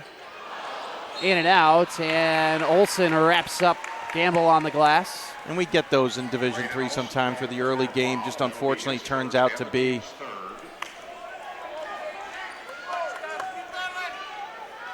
championship game. Sometimes the two best teams will face off earlier than the championship game.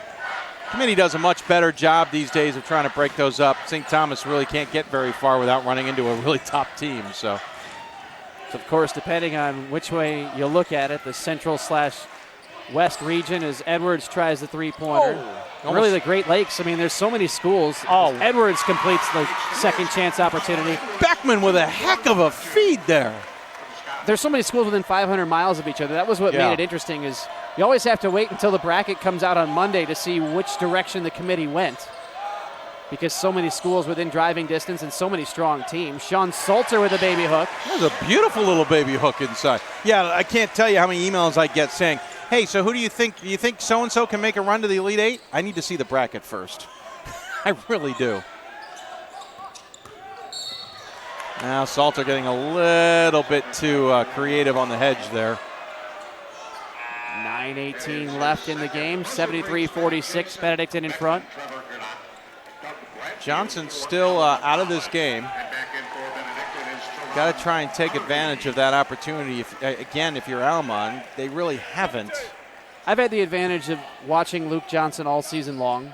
There was a game earlier this year where he was a single point away from a triple-double with about 12 minutes to go in the game, a game that Benedictine was winning handily.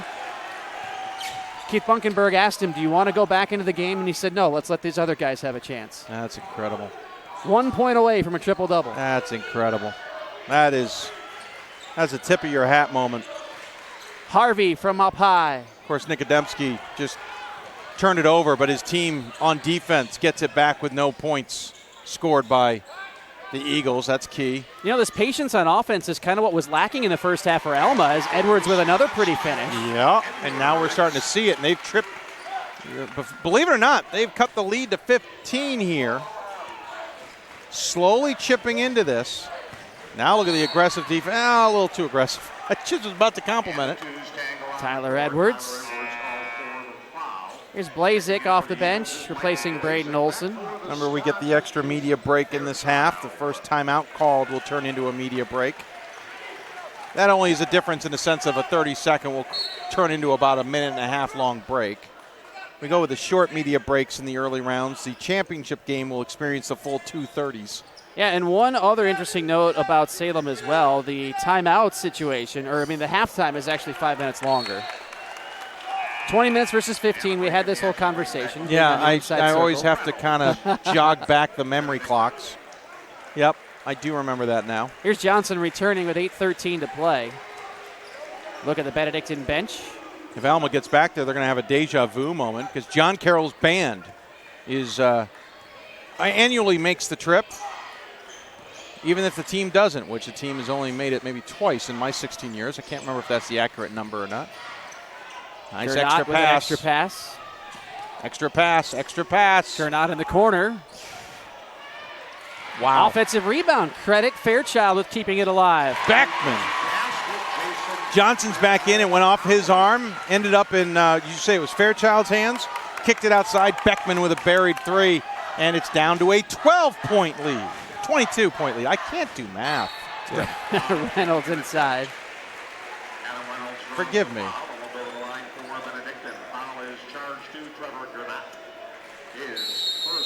We have a timeout with 7:33 to play. 73-51. Benedictine in front. We'll break. This is the 2016 NCAA Division III Men's Basketball Championship Tournaments.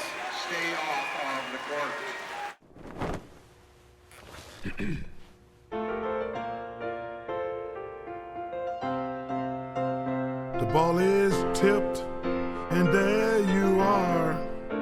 You're running for your life. You're a shooting star. One shining moment is all on the line.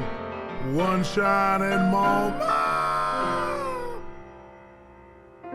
That's good. 7:33 remaining between one of these schools and a first ever appearance in the NCAA Division III Final Four.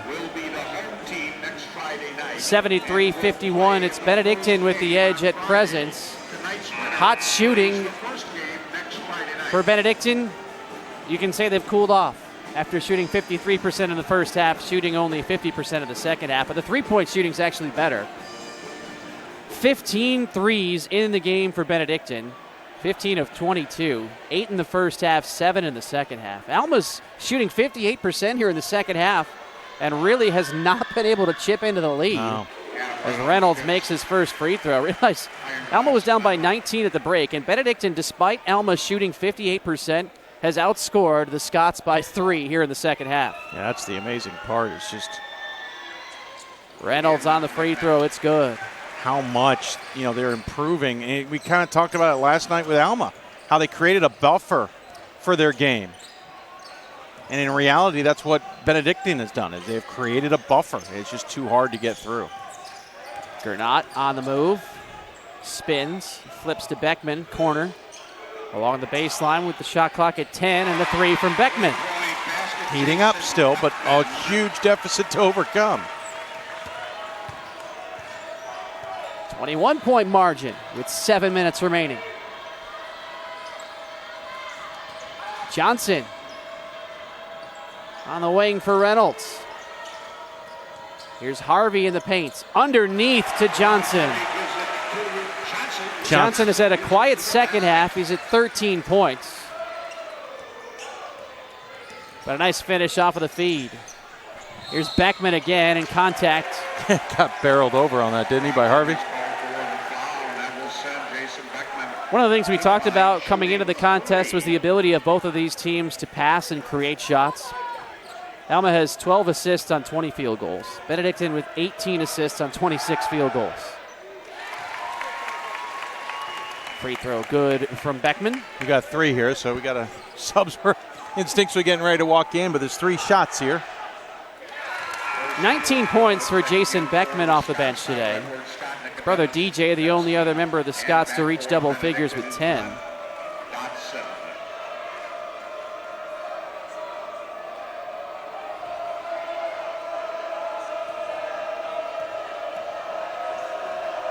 And Beckman's third attempt follows through. 20-point game, 77-57. 6.5 to go. Alma extending the defense. Dodson into a crowd. Dodson is fouled.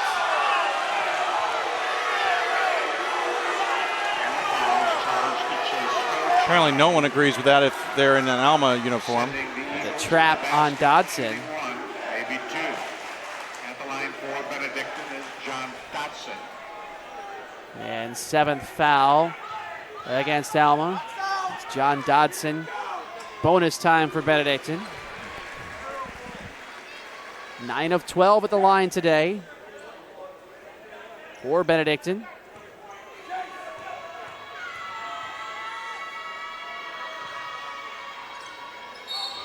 And a foul on the rebound. It's on Alma. More free throws. Reynolds will head to the line. You can see the frustration in Alma's faces. They just can't get anything to go their way right now in this game. So this time it's Adam Reynolds at the line and checking in for Alma College. And Gamble will come into the game here and replace Rebounds Bradfield. were so big last night for Benedictine. It's 36-25 at current, plus 11. Top rebounding team nationally.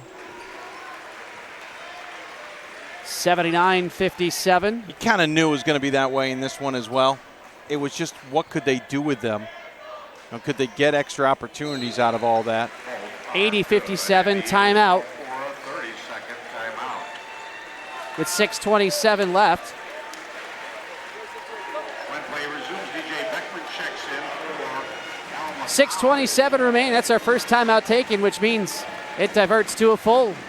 We break with Benedictine leading 80-57. You're watching the 2016 NCAA Division III Men's Basketball Championship Tournament.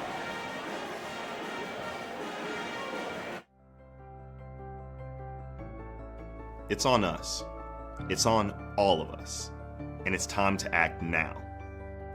It's on us to start the change. It's on us to be the change. It's on us. It's on Division III. It's on all of us to stop sexual assault.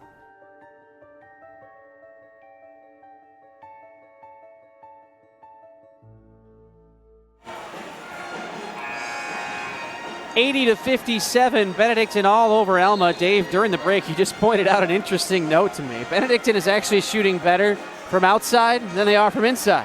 Yeah, 68% from outside, 53% from the floor, period. They're almost out shooting their free throw percentage, which is at 73%. That's just, those are numbers, and that comes down to sometimes a team is playing so well, you just can't, there's nothing you can do to defeat it. 6:26 left out of the timeout. Nikodemski long, but Gamble keeping the rebound alive. Hustle from Gamble in the corner.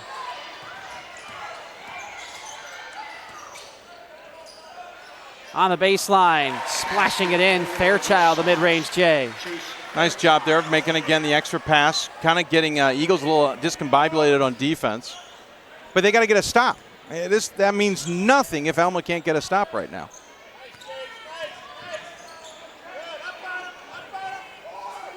Benedictine able to run some clock here as well. Good defense from the hands of Fairchild. Johnson hesitating on the three. He'll screen for Dodson with a shot clock down to 3. Dodson finishes. Off the glass and in for John Dodson. Of course he did. Wow, Nikodemski, what a take. Let's see what happens here with Nikodemski. If he decides to finally, he realizes this could be his last game of his career, if he decides to change gears. That's still a tough mountain to climb with 5:15 to go. 82-61. Reynolds, foul. Adam Reynolds is fouled and will go to the line Beckman can't believe the call. I think Beckman got a clean. I'm not sure it went on Beckman. And it was on Beckman. Gamble was there as well and could have been a factor. Reynolds on the free throw. Gamble off. Gernot on.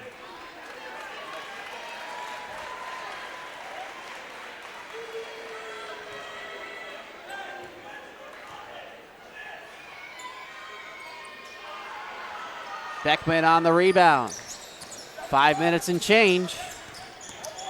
Nikodemski to the hole. See if he can keep that up. The problem is they still need to get stops on the defensive end, and that's not happening. But Nikodemski, 20 points is as close as Alma's been in really since the start of the second half. And here's Reynolds. A foul with 4:48 to go. Gerhardt or Beckman. It's Beckman for his second. Check it out again. He just snuck in behind the zone. They lost track of him. And you see, he got his hand on the ball at the top, but it was the lower hand on the waist, giving a little bit of a shove. That was the call. Oof. Reynolds misses the free throw. It'll help if they miss free throws. If 12 of 18 today at the line. If you're an Alma fan, but time, I mean, we're running out of minutes here. Missed them both. Gernot on the glass. Nikodemski driving past Blazik. This is almost a page from Ohio Wesleyan, the scouting report from last night, based off of what, of course, the great point guard Nate Axelrod was able to do. Just that explosive second step to the hole. Well, and that's what Nikodemski did to Ohio Wesleyan late in that game. You remember, he hit 3 in a row, and they were inside, and he just snuck in the defense now. Yeah, against St. Norbert in Alma's game. Beckman for 3. Sorry, correct. Wrong team. Right thought, however. Thanks. 17 points. Yeah. Alma now playing with a sense of urgency. I'm wondering if they can get the stop. I'm looking for the stop. They got lucky last time down. By the way, they have switched to a man defense. No. Oh, yes, they have. I saw a zone there for a moment, but you're right. They're into a man. Dodson tied up underneath. Timeout, Alma. 83-66. Just shy of the media break. Wow. Timeout Alma to save possession.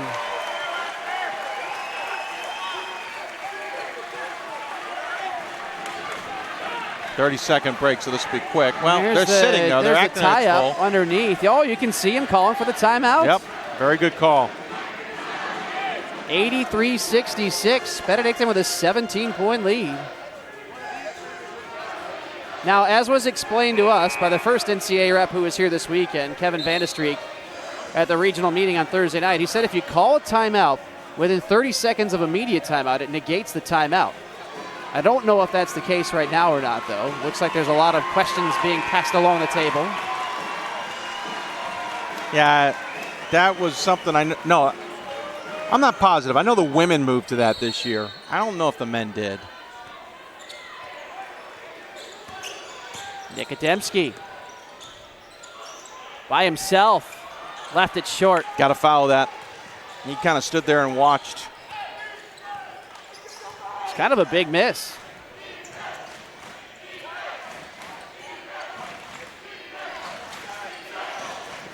Benedictine had a huge lead against Elmhurst earlier this year at Elmhurst.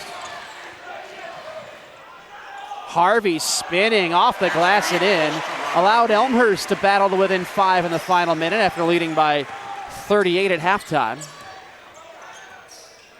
28 was the margin, 47-19. See, my math's bad as well. Nice backdoor cut there by DJ Beckman drawing the foul. Got the foul.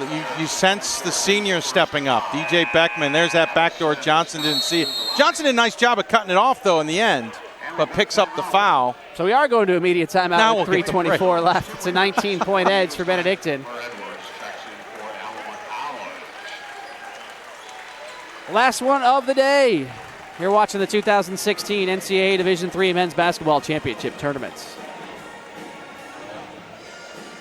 Growing up, my mom was afraid of the water, something she did not want me to feel.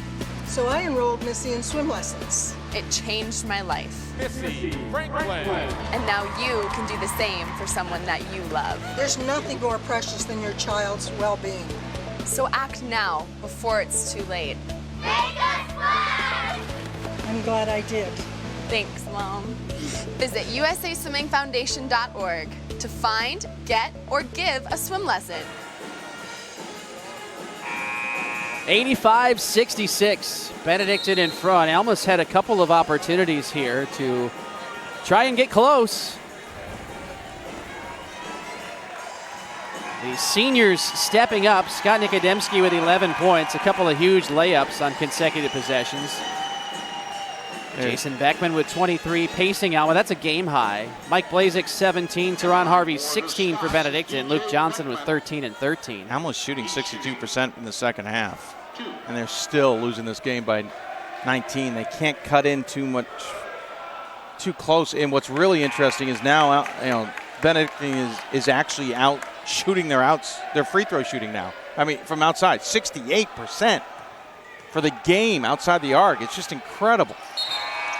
15 threes in the contest for Benedictine, a season high. 18-point edge, 85-67. Here comes a full court 2-2-1. John Dodson just waiting.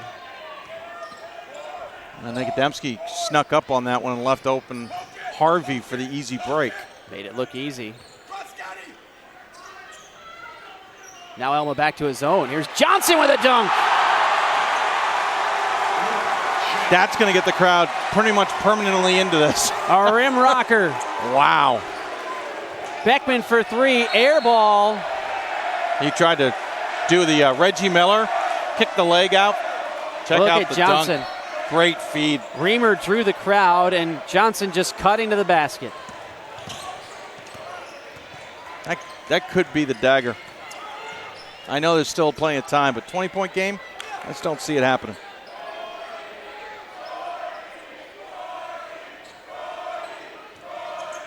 Last time an undefeated team got this far in the NCAA tournament in Division III was St. Thomas in 2009. Granat on the takeaway, and Nikodemski finishes.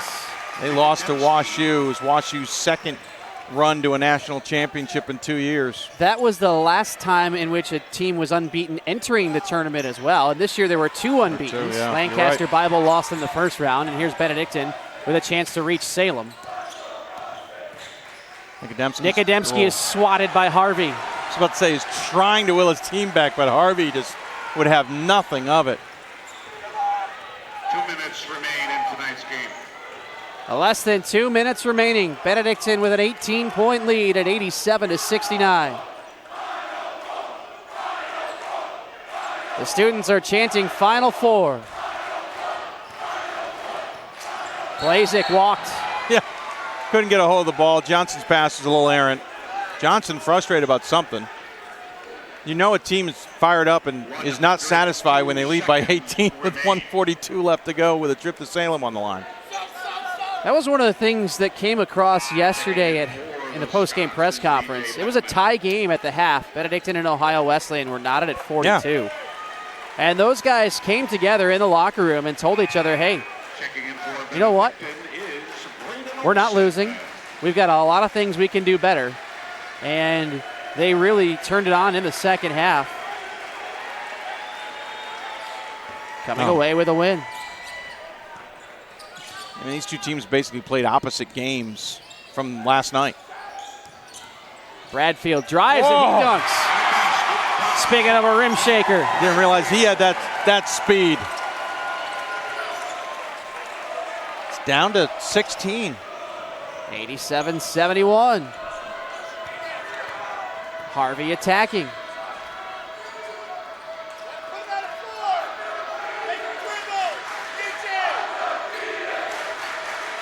Johnson out to Blazek for three. Indeed, another three-pointer for Blazek. 6 threes, 20 points for Blazek, 90 points for Benedictine. Final minute, DJ Beckman for three. And it's Luke Johnson with rebound number 14 tonight. The Amherst. Everyone on their feet. The Amherst purple team's going to have their hands full in Salem. Well, look at the crowd rising here at the Rice Center.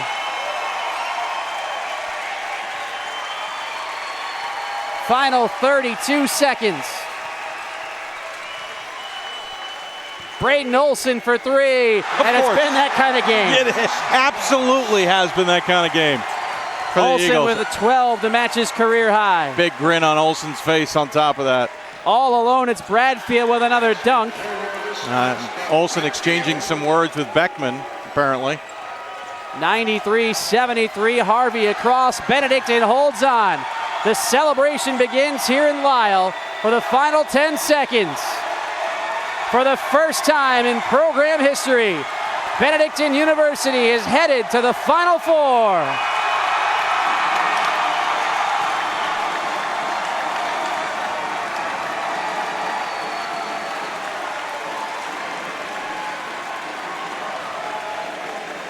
$97 points yesterday, 93 points tonight, and a 20-point victory over Alma to advance. Wow. 30-0, Benedictine advances to meet Amherst next Friday night in the first semifinal game. Very impressive shooting for the Eagles in this one against a team that had shot the lights out of the building last night. Again, two games that both teams kind of played the opposite of the night before. Alma came out last night, shot extremely well in the first half, and it's withstood a run by St. Norbert to win the game. Benedictine had to kind of withstand the hot shooting of Ohio Wesleyan last night and find another way to win. Both teams flipped that. Alma did not shoot well to start this game, the worst first half they've had all season. And they picked up momentum in the second half. And while it's a 20-point lead, there was some withstanding a little bit there of some mini runs as Benedictine cooled off a little bit in the second half. But you build that big a lead, it is tough to chip into. One record season ends, another continues. Benedictine by 20, presentation of the sectional championship trophy here at the Rice Center as Alma departs the floor following an outstanding year. Really a season that kind of changes that program drastically. And it'll be Benedictine representing in Salem, Virginia next weekend. And the Division III Men's Basketball Committee, on behalf of George Barber. We're going to keep it around for the photo ceremony. I'm going to duck out and take some photos as well. Here comes some final numbers quickly to us, as Benedictine is now 30-0 on the year, shooting 56% in the game. Dave will say so long in a moment. Benedictine is on to Salem. Final numbers as the trophy is handed out to the Eagles. Sectional trophy and on to Salem for the first time. They will take on Amherst in their game. The ladder is out for the net cutting ceremonies. We'll give you those final numbers. For Alma, they finished the season 24-7, scoring 73 points. Jason Beckman with 23 points on 7-11 shooting, 5 for 9 from outside. 13 points for Scott Nikodemski, 13 points on 6 of 15 shooting, 1 for 2 from the free throw line. Also had a team high 5 assists, a block and a steal. 11 points for DJ Beckman, 7 points for Doug Bradfield. Tyler Edwards also with 7. 5 points each for Chase Fairchild and Kevin Gamble. Gamble led the team with 8 rebounds. And 2 points for Trevor Granat. Granat a quiet 1 for 4 on the game. Team shot 28 of 67 for the floor at 41.8%. A hot 19 of 32 in the second half at 59.4%, but it wasn't enough. 10 of 31 from beyond the arc at 32%, and 7 for 9 from the free throw line at 78%. For Benedictine, they're now 30-0 and heading on to Salem. They're 93 points, thanks in part to Michael Blasic's hot shooting, 20 points, 7 of 9 from the floor, 6 of 7 from beyond the arc. 16 points for Teron Harvey on 6 of 12 shooting, 4 for 6 from beyond the arc, and 5 rebounds, 6 assists. A co-high with John Dotson, who had 5 points and 6 assists. Double-double for Lucas Johnson, 15 points, 14 rebounds, 5 of 10 shooting, 4 for 6 from the free throw line, I should say. 3 assists. He also had a team-high, game-high 3 blocks. 9 points for Adam Reynolds. Should mention 12 points from Braden Olson, also off the bench on 4 of 5 shooting. All of those shots from beyond the arc, with 2 rebounds as well. You also mentioned the 5 points each from Matt Chalton and Sean Salter, and 6 points from Tim Reamer. Team shot 32 of 57% for 56.1%. They heated up in the second half as well. 17 of 24 in the three-point line at 70.8%, and 12 of 19 from the free throw line at 63.2%. Again, Amherst moves on to the championship weekend as they cut down the nets for the sectional championship. They will take on Amherst in Salem with a chance to go on to the championship game. They are undefeated, besting St. Thomas's efforts of being undefeated in Salem in 09, which were thwarted in this round. The Eagles move on to Salem. Thank the entire production crew for a tremendous effort. They may stick around as they cut down the nets. We need to go and check in on post-game press conferences while Tim takes more photos, so we'll step away from the broadcast table, but they may continue to broadcast the net cutting. In the meantime, thanks to the production team for their efforts. Also thanks to the staff here at Benedictine for a tremendous hosting of this weekend as well. For Tim Calderwood, I am Dave McHugh. We'll see you in Salem, and we'll talk to you soon. Again, Benedictine over Alma, 93-73. Benedictine's 30-0 and off to the championship weekend in Salem, Virginia for the first time ever. They march to Salem next weekend. Thanks for tuning in. Enjoy the net cutting ceremony.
Sean Salter.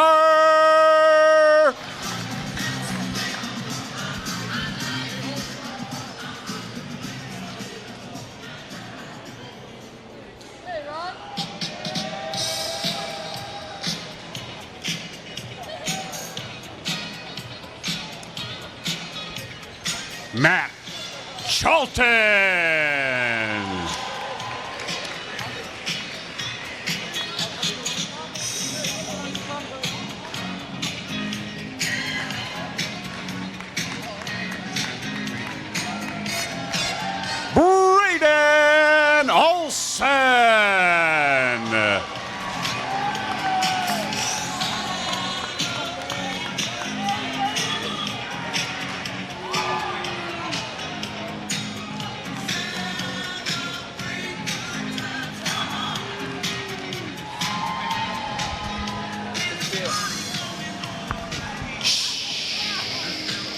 Tijuan Glosson.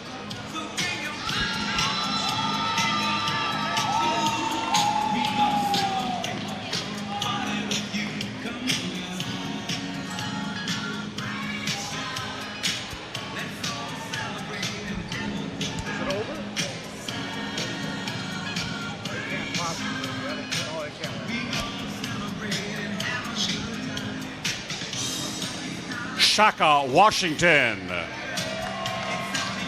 And for those of you who are listening in, with 48 seconds remaining, Augustana is trailing by 8.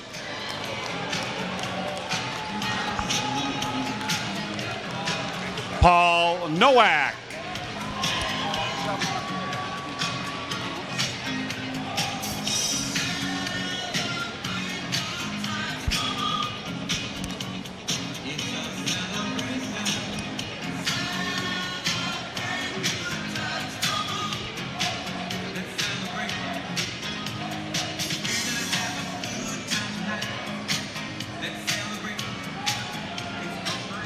Zach Gorney.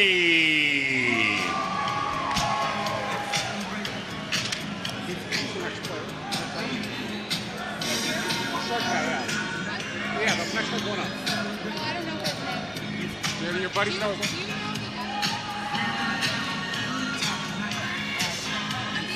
to announce it? It's 4 going up now. Yeah. Jacob Littleton.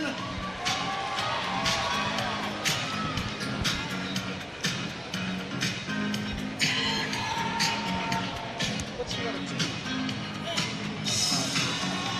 St. Thomas?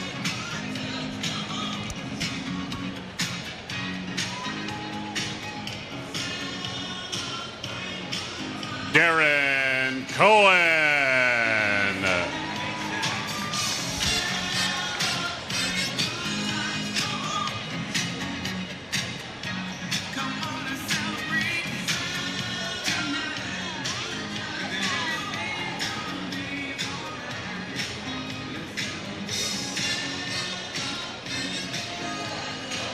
Adrian Perzanowski.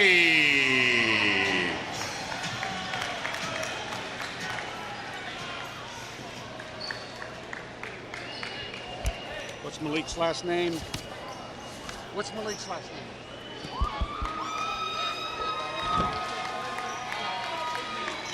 Okay, sorry. Malik.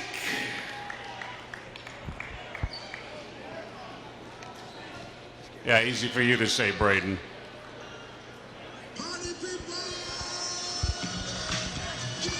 And now, assistant coach for the Benedictine University Eagles, Mr. Frank Janzik.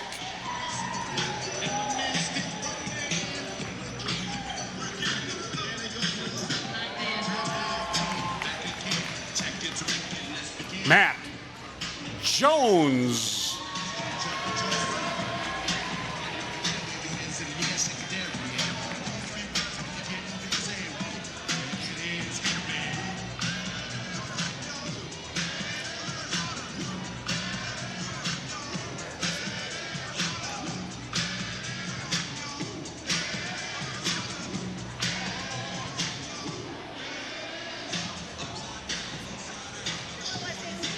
Mr. Joe Fano.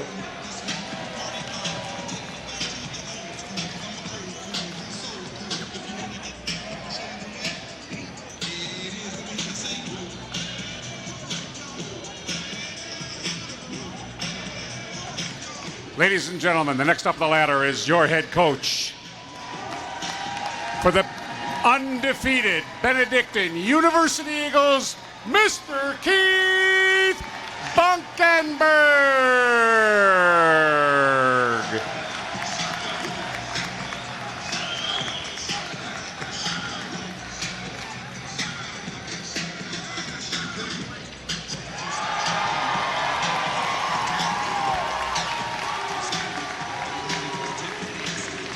All right, once again, the Benedictine University Eagles will be the home team playing in the first game next Friday.